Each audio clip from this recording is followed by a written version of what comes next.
Bella a tutti raga, qui è Miro ed eccoci qua nel video post partita di Parma-Cagliari, partita finita con scusate, partita finita con il risultato di 3-1, fatemi mettere qualcosa qui per... ok, ecco.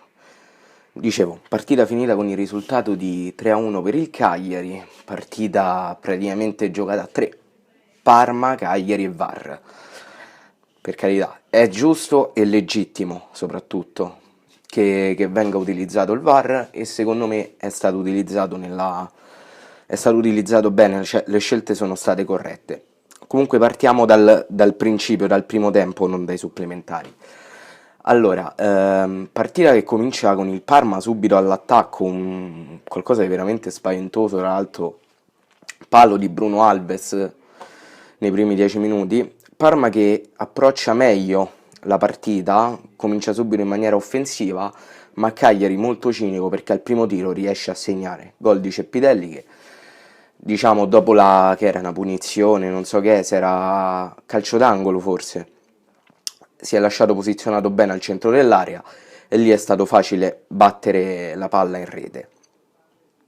Poi arriva il raddoppio sempre di Ceppidelli su una punizione di Cicarini, tra l'altro bel cross di Cicarini, è altrettanto bella la conclusione di Ceppidelli perché ha fatto veramente un bel salto.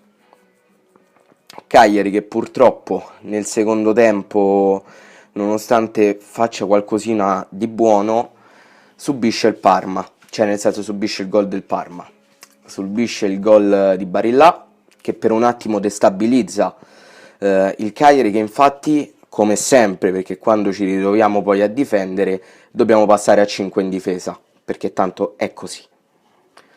Tra l'altro non è perché abbiamo vinto, io adesso non voglio l'esonero di Maran, continuo a volere l'esonero. Apro e chiudo sta parentesi. Fatto sta che poi sul 2-1 ogni tanto ce l'ha qualche occasione il Parma, ogni tanto ce l'abbiamo noi. All'inizio il Parma è veramente aggressivo, subito dopo aver accorciato le distanze, però poi mettiamo la firma noi con il Ciolito che di furbizia ruba palla a non mi ricordo chi, a un difensore e la insacca con un bel tiro. Da lì parte sto mondo e quell'altro. Parte sto mondo e quell'altro. Tra gol, cazzi, mazzi, si va a finire a 12 minuti di recupero. Praticamente quasi un tempo supplementare. Allora, partiamo col presupposto. Era stato dato un rigore al Parma su un fallo di mano di Klavan che a me in presa diretta sembrava netto, palese, cioè secondo me quella era a mano ed era anche abbastanza netta.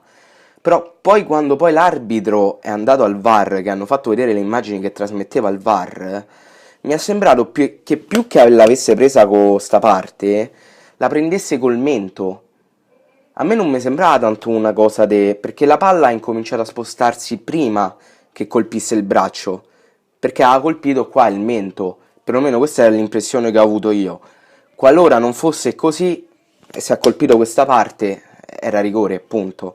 Però io ho avuto la netta sensazione che avesse colpito il mento.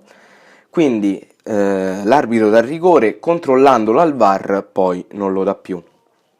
Dopo il rigore, dopo che erano stati dati 10-12 minuti di recupero, arriva il 4-1 addirittura del Cagliari con un bellissimo tiro di João Pedro, però annullato perché ha commesso fallo all'inizio dell'azione. Per liberarsi dell'uomo ha dato una manata, mi pare, a Gaiolo, commettendo fallo. Purtroppo, nonostante non fosse voluta, quello è un fallo, perché comunque tu dai la manata a uno, ok che te sta a proteggere, però quello comunque è fallo. Cioè, nel senso, se l'avessero fatto a noi, io pure mi sarei incazzato se poi avessero assegnato il gol, quindi ci sta a annullarlo. L'importante è comunque portare a casa i 3 punti, perché dopo 2 sconfitte, per lo più casalinghe, era necessario e fondamentale portare a casa i punti. La prestazione mi è piaciuta, secondo me i migliori sono stati Rog, Nandez è veramente bestiale, io lo amo alla follia sto cazzo di giocatore, e anche Olsen, perché Olsen ha fatto delle belle parate, tranne proprio le prime due della partita che le ha dovute prendere in 2 tempi, ha fatto secondo me delle belle parate. Quindi complimenti ad Olsen, complimenti ad Olsen. Sono contento che sono arrivati i 3 punti, però continuo a non volere Maran perché non mi sembra l'allenatore adatto e continua a non esserlo. Lo si vede anche da quei momenti in cui tu stai sul 2-1, ok? Con quel modulo hai visto che tu riesci a mettere in difficoltà il Parma accorcia le distanze per un gol diciamo anche un po' fortuito perché Barilla è stato fortunato a trovarsi al posto giusto nel momento giusto e tu, nonostante stai comunque giocando bene e stai mettendo in difficoltà il Parma, per paura decidi di arretrarti a 5 dietro. Basta, basta. Il Cagliari pauroso io non lo voglio vedere. Non lo voglio vedere perché è controproducente. Comunque, detto questo il video finisce qui, fatemi sapere voi qua sotto nei commenti cosa ne pensate e detto questo noi ci becchiamo in un prossimo video.